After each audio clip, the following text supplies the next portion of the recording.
IML students. Today we are going to learn about the history of Forex.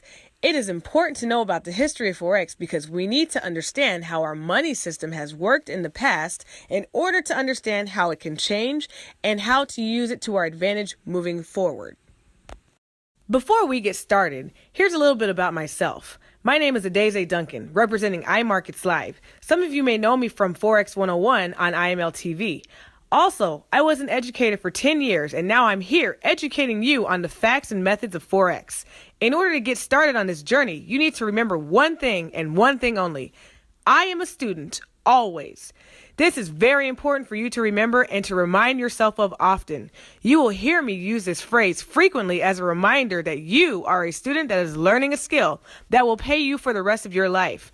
Make sure that you take your time and learn what you need to learn. Pace yourself. Do not compare yourself to anyone else's progress. Always keep a winning mind frame and you will do very well in this industry.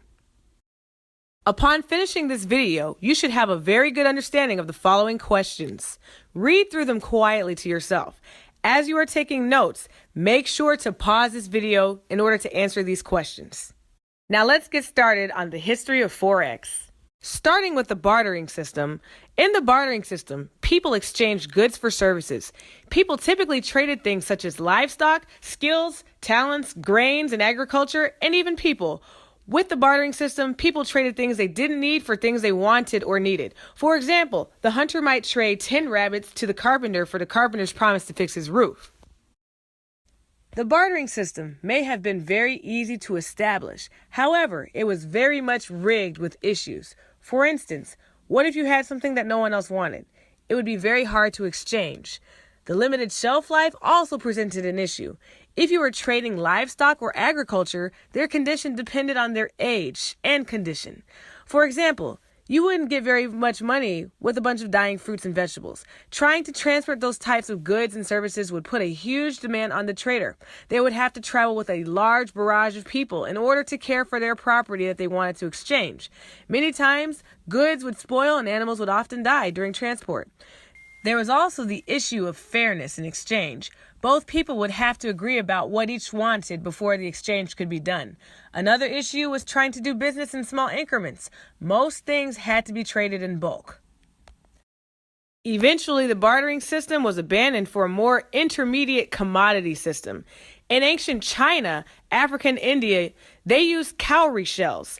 Trade in Japan was based on the koku, which was a unit of rice. The shekel was a specific weight of barley. Contrary to popular belief, precious metals have rarely been used outside of large societies in the form of trade due to them being very scarce and hard to mine. Gold in particular has only been used as currency for a few relatively brief periods in history. Money in the shape of small knives and arrows made out of bronze were used in China during the Zhou dynasty. This form of money was quickly abandoned over time for something less prickly shaped and in the form of a circle, which later became some of the first coins. The first minted coins were created in Lydia in 700 BC, which is now modern-day Turkey. And by minted, I mean coins that were already pre-weighed and marked to show how much they weighed. These coins were made from electrum, which was a mixture of silver and gold that occurs naturally. These coins had a lot of advantages. Now people could actually trade what they wanted for what they needed and exchange coinage rather than goods and services that had to be agreed upon. Coins were also easier to transport rather than transporting all your goods and services under the bartering system. Uniform coins also meant that merchants did not have to use scales to measure metal, which is a very time-consuming process. At a glance, they could determine literally how much money was on the table. This type of currency exchange had large impacts all around the world. Countries began adopting the coin form of currency in order to participate in foreign trade. There were, however, disadvantages to the coin system. For instance, coins' weight could change over time due to normal wear and tear. Also, there were criminals who would intentionally file down currencies, which was an offense punishable by death. And also, coins could be counterfeited, unlike in the bartering system. Lastly, coins were also very heavy to carry around in large quantities.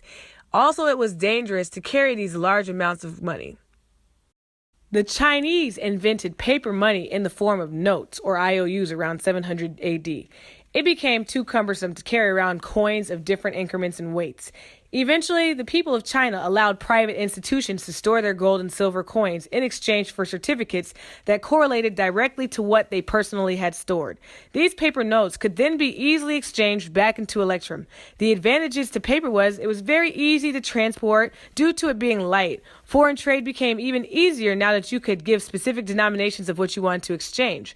When Marco Polo visited China, he brought the idea of paper money back to Europe with him, where at the time the Italian florin, which was a type of coin, was universally accepted. Unfortunately, these papers could also be easily counterfeited. While these notes were supposed to be a representation of the money being stored, these institutions frequently issued more notes than they had gold and silver, which ultimately hurt the public's confidence in these institutions.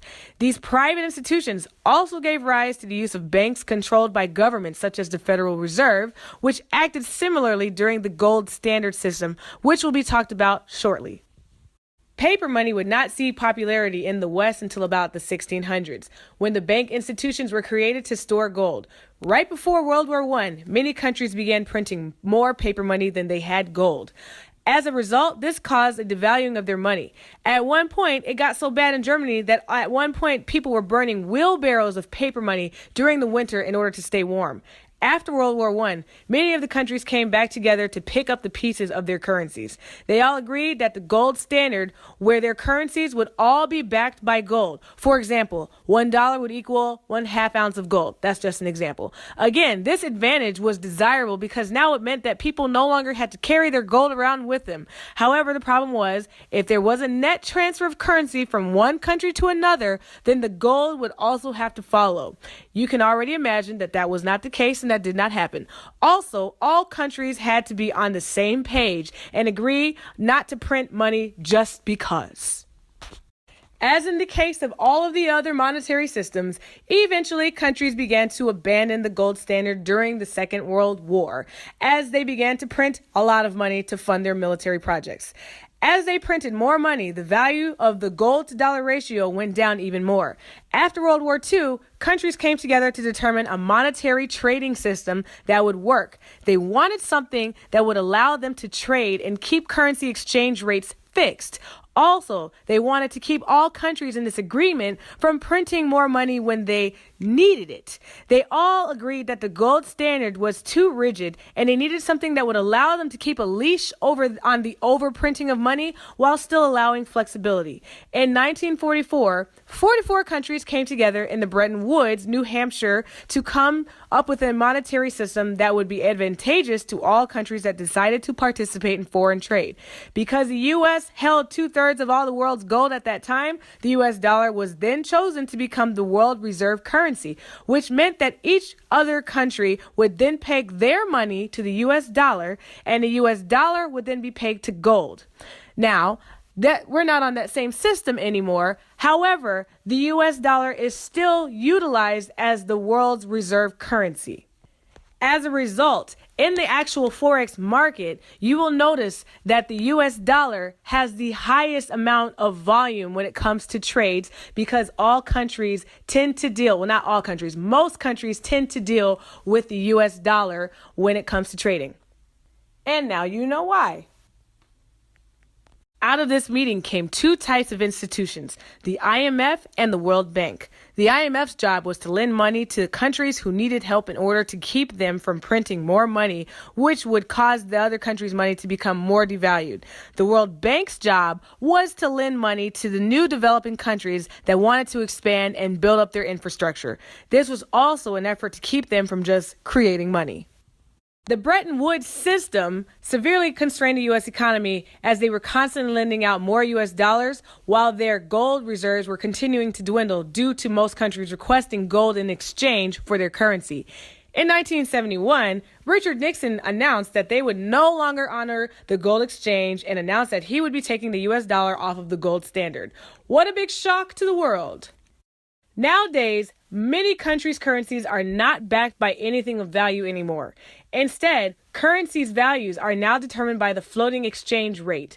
Floating exchange rate regimes are not influenced by the government, but instead through the forces of supply and demand in the foreign exchange market, also called the Forex market or FX. Because a currency's value in a floating exchange rate regime are determined by supply and demand, their value can change and change freely and are determined by the foreign exchange market. Some countries included in this managed floating exchange regime include the U.S., Canada, the Eurozone, and England. On the other hand, China does not participate in the floating exchange rate regime. Instead, their currency is pegged to a basket of currencies. By now, you should have a good understanding of the following questions. Read them quietly to yourself, answer them, and when you are finished, go on to the next video in Forex Foundation 1 series. My name is Adeze Duncan, and remember, I am a student, always.